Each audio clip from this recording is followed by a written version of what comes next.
Olá, meu nome é Rui Lamarques, sou jornalista e lidero o Media Lab. Bem-vindos ao curso de jornalismo investigativo. Este é um curso diferente.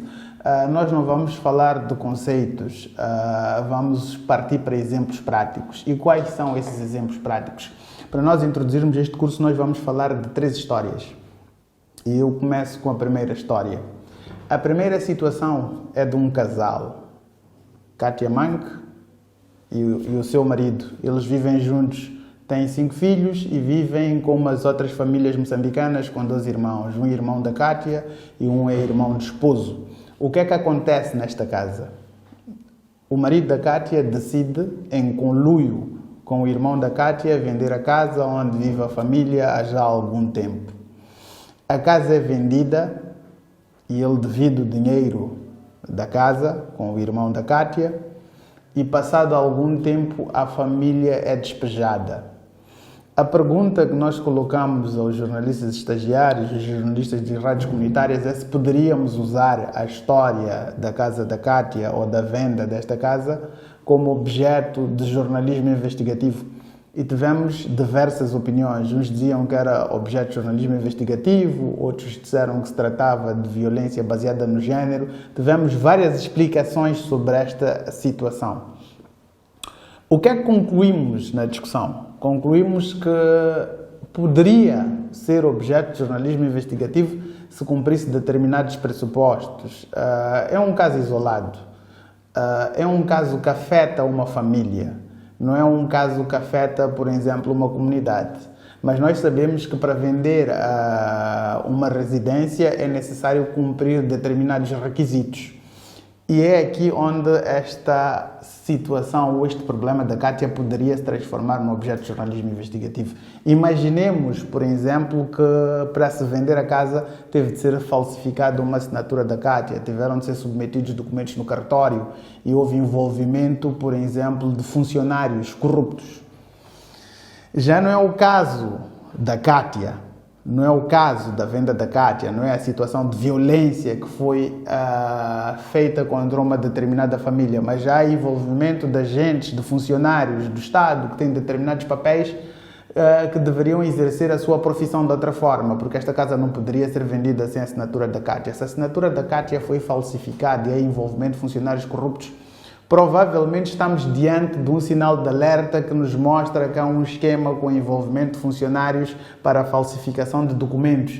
E isso pode ser objeto de jornalismo investigativo se vier a confirmar. Não especificamente o caso isolado da Katia, ou seja, a Katia passa a ser personagem. A história da Katia, a história da família da Katia, pode ser usada para nós, ao contarmos a história, reforçarmos determinados aspectos. Mas o grande problema aí é a ação ou o comportamento de determinados funcionários públicos que é desviante, que praticam um crime, que lesam uma família e que pode não ser uma, podem ser muitas outras, para enriquecerem de forma ilícita. Então aí é a coisa que está escondida, que é a ação destes funcionários. O segundo exemplo de um sinal de alerta que nós podemos ver é na seguinte situação. Um padre católico, num determinado distrito, explora sexualmente uma menor de idade, engravida e em conivência com o pai desta menor, que é subornado, eles ocultam este caso e também conversamos. Pode ser jornalismo investigativo ou não.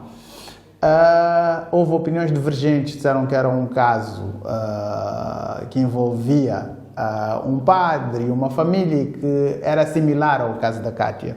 O que nós concluímos é que não é similar, porque trata-se de alguém que tem um determinado papel na comunidade, que tem de comportar-se de determinada forma em função do papel que exerce. E há a exploração de uma menor de idade.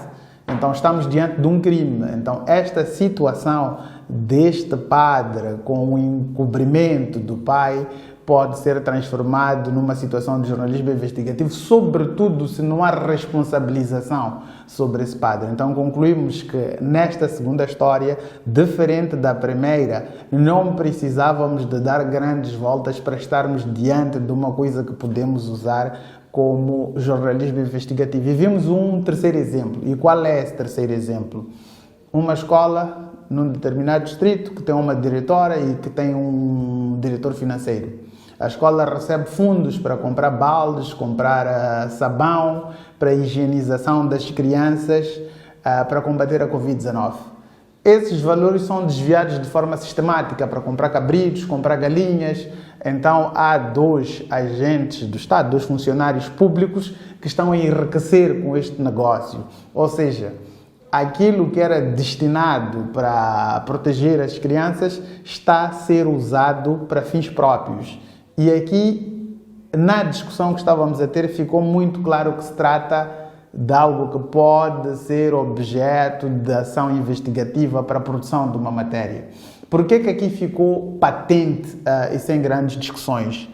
Porque vimos que há uma comunidade, então pode ser jornalismo investigativo porque afeta muita gente. Vimos que as crianças podem ser veículos de transmissão porque elas são mais resistentes aos casos graves de Covid-19, mas elas vivem com famílias. Vivendo com famílias, elas podem, sobretudo em Moçambique, que temos famílias com características diferentes do Ocidente, dos outros países, são famílias alargadas, como são as famílias africanas, elas vivem com os seus avós, vivem com pais, vivem... Então, estas crianças que não estão a ser protegidas, não só podem apanhar Covid em casa, como podem levar para a escola e podem transmitir para os outros. Podia ser Covid, poderia ser uma outra coisa. Então, são agentes, funcionários do Estado que estão a desviar bens públicos. Então, isto ficou claro que pode ser objeto de jornalismo investigativo. E assim chegamos ao fim deste vídeo introdutório do módulo de jornalismo investigativo que vai abordar sinais de alerta. Nos próximos nós vamos falar com Milagrosa Calang, vamos falar com Álvaro Malamba, vamos falar com Azamad Sheikh e vamos falar com Alberto Manguel sobre o processo de investigação que eles fizeram a partir dos sinais de alerta até a publicação das matérias. Até breve.